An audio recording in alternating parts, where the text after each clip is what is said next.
Good evening, friends. Welcome to another episode of Honey Apple Farm.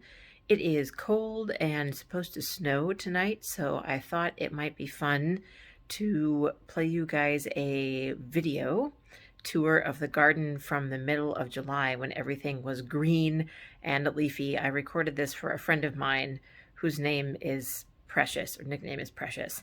So I hope you guys enjoy this flashback to what the garden looked like in midsummer.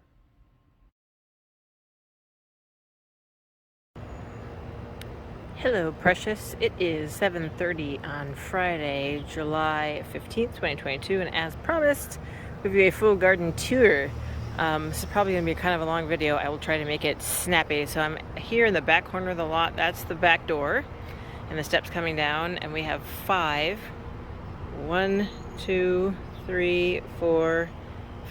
raised beds.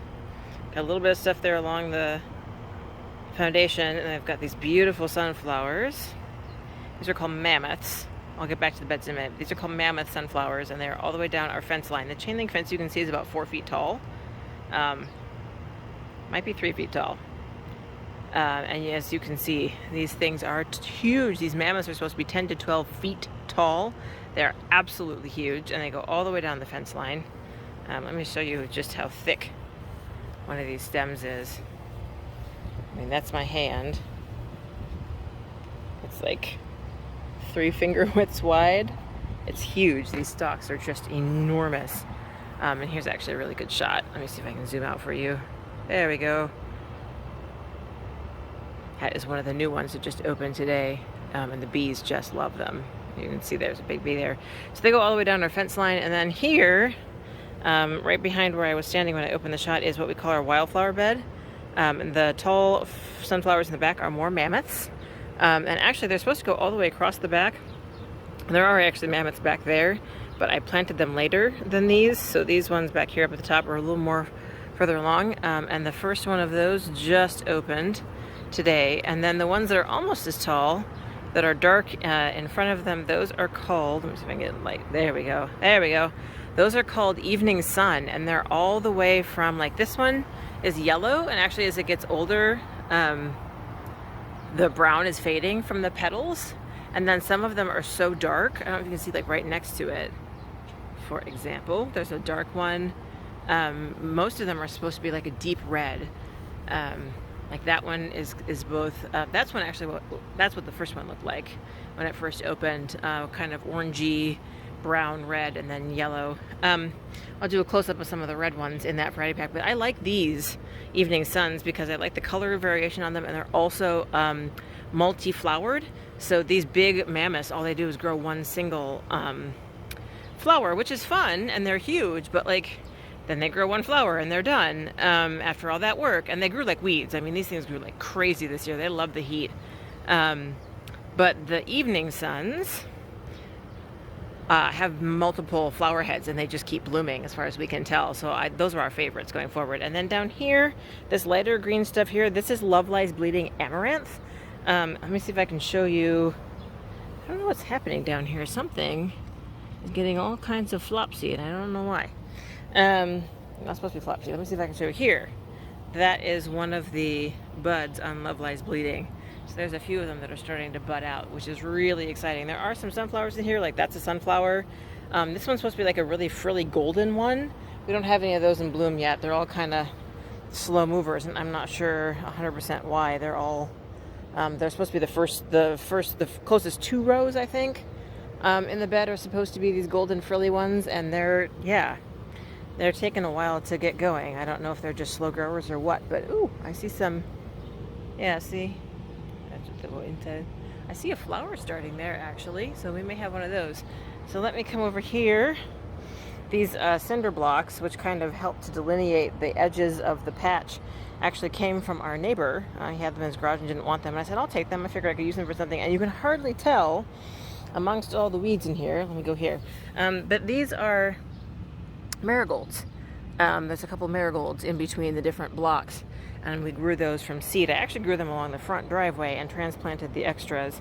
So I'll show you that. The ones in the front driveway do not look that good, so as good as these ones here. But they have really tiny, I can show you one here, And these really tiny flowers. They're cute, and they're supposed to be different, like shades of red and orange and yellow. But not all of them are flowering. In fact, some of them, like the one over here, you can barely see. So, let me see if I, oh, here, like right up here. Let's see if I can do it. You can see even like these are some of the red ones. Right back there. These are all the same. These are all the evening suns, but you can see some of these are really dark.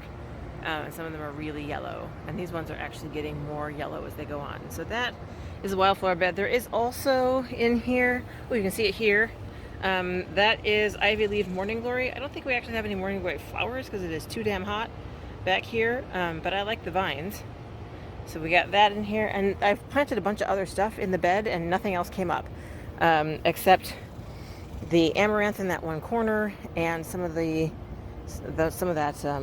ivy leaf morning glory. So then over here we have our nascent berry patch.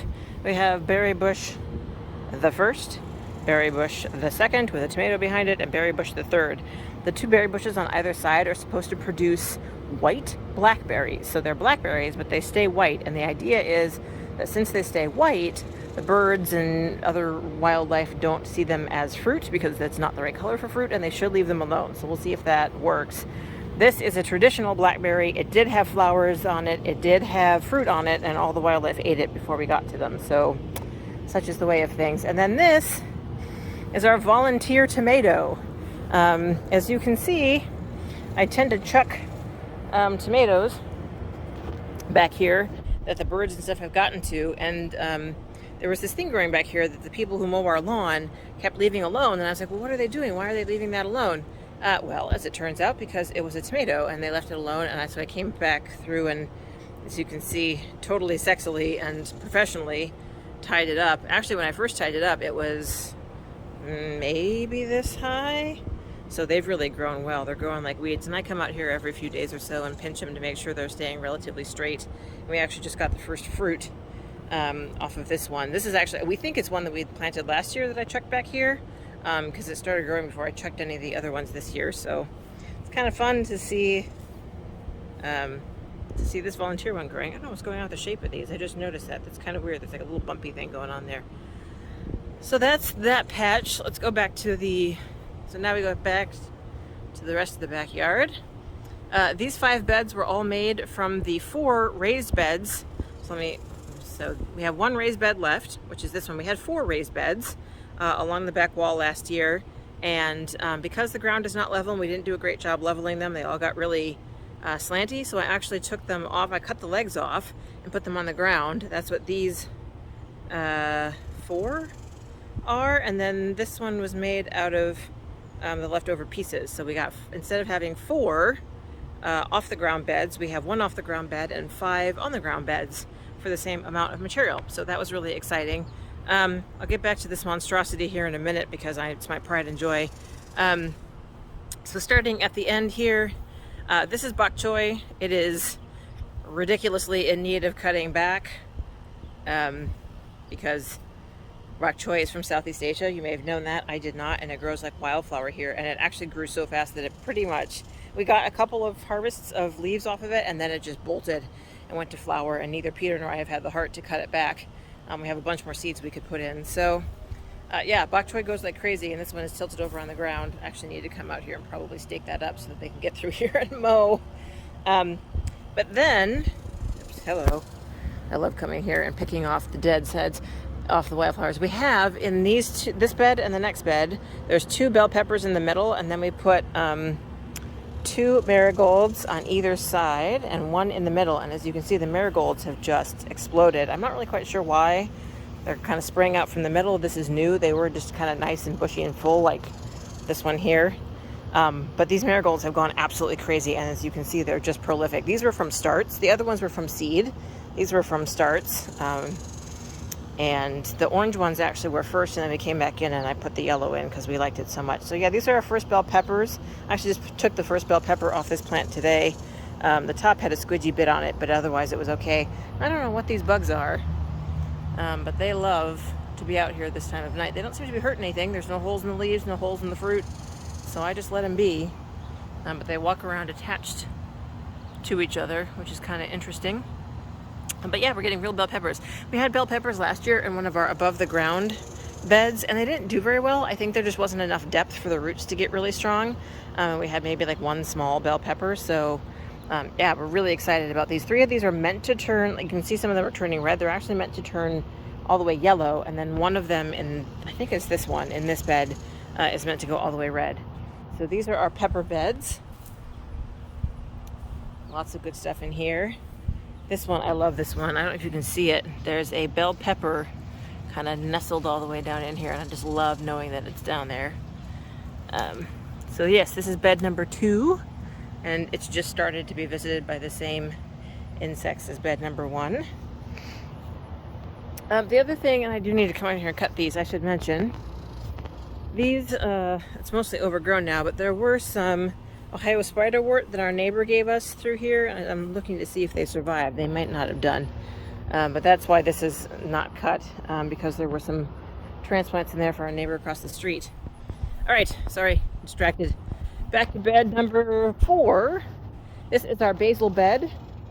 So as you can see, our basil has gone prolific. I think this is just regular basil, and we let it go to flower, which the animals, the critters love, the pollinators love. And again, more marigolds in here, just 2, and these are the yellow ones this time. And then we started a different kind of basil here. So these 2 transplants, so these 2 starters are the ones that came up, and these were started a lot later, which is why they're smaller. These, I swear to God, the basil took forever to grow. You know, once this, once the sunflowers took hold, they seemed like they grew overnight. And they did really, really well. And the marigolds obviously just went crazy, but the basil took a really, really long time to get going. And now, of course, it's prolific and beautiful. So that's awesome. And then this monstrosity over here is our cherry tomato bed. Believe it or not, those are only 2 cherry tomato plants in here. Lessons learned: things that like to climb up should not be put in beds off the ground because it makes them even higher in the sky. And this PVC piping structure is recent to a few, oops, I see it's coming down there in the top right corner. It's recent to a few weeks ago. Before that, all these branches were just draped over on the ground, and it was really hard to get into, and it wasn't really very well aerated and all that stuff. So I come out here every morning after I feed Darcy and pick off the ripe tomatoes and check the vines to make sure they're not growing things in directions they shouldn't be. And there's also a couple of caterpillars I have found that so far seem to like the green fruit, which is fine. We have plenty of green fruit, but I'm also going through and getting rid of those when I see them. But this project, it looks simple, but the project to put this around and string up all of those vines, I see one that needs to be snipped right here. I call this dirty crotches, because you're not supposed to let multiple things grow out of the crotch of something, because then it gets all like bushy and crazy. This whole project to build this thing and get it all stringed up took probably 20 hours. I learned a lot about PVC piping in the process and how it's sized, but I'm really satisfied and glad it's done. And it's hard to see because they're not doing particularly well, but there are some marigolds in here as well. So there's one here, there's one there, there's one that I'm pretty sure is dying over in the far corner that you can't see, and there's one over here as well with one lone yellow on it. So those are all the beds. So if you kind of pan down this way, you can get a nice view of the beds. The original intention with the mammoths was that there was going to be a little bit more of a screen between us and our neighbors. We weren't quite sure how prolifically side to side they would get. They are at their recommended spacing. So I think next year what we talked about actually is using the evening stars here, and then we have a variety growing in the front that also is multi-flowered, and maybe interspersing those along the fence line. And the reason we like the fence line is that you can maybe see, if you look really closely, when these were growing, I was able to tie the seedlings to the fence, so that they had a natural support system until they were tall enough to support themselves. We happily haven't had any really crazy windstorms come through yet either, so hopefully that's that. Here is our last raised bed, the only one to survive from last year. We transplanted all the different herbs that we had at the time into this bed. So this crazy thing here is oregano. I did harvest and dry a bunch of this before it flowered, which is what the internet said it could do. This is thyme. Back here is our sage, which we also did a round of drying, and then our rosemary, which got all like brown and gross over the course of the winter, and I thought we were gonna have to transplant it because it looked like it was dying, and it's actually come back. It hasn't really grown a whole lot, but it has certainly gotten like fuller, and it's no longer brown and gross, so yay. And then this is our little like pot area. Several things in the mint family live here. So this is regular mint, and this actually died last year and came back. Died back last year and came back, so I know that works. So that's mint. Over here is peppermint. Over here is lemon balm. And then this container, that container, that container, and this container are all catnip. Darcy really likes catnip, and sometimes he gets so crazy that the only thing we can do is essentially stone him. So we're going to try growing. I haven't brought one of the fresh plants in yet to see how he reacts, but he loves to sniff my hands when I've been handling them at night. So we're going to try drying our own. And then this sad looking thing here is the other, it's a determinate tomato. It's a bush tomato. It doesn't look very healthy, but it does keep producing some nice big fruit. And the reason it's in a cage is because some critter, I'm not sure if it's birds or rabbits or whatever, kept trying to eat its fruit. We lost the first 3 or 4 fruit off this before I gave in and closed it in some chicken wire. And then back here, I don't think it has any on it because I just pulled them all off. This is our cayenne pepper, and it is just happy as can be. Ooh, look, there's a green one up here. Hello, cayenne pepper. We've pulled off, I think, 7 or 8 cayenne peppers so far. Peter likes them. It's a little too spicy for me. But yeah, this little guy is really, really happy, and he just keeps getting bushier and happier as time goes on. So that is the backyard. Well, that was a lovely transportation back in time to warmer, sunnier days. I hope you guys enjoyed that. I hope you're having a great evening, and I will see you in my next video. Bye for now.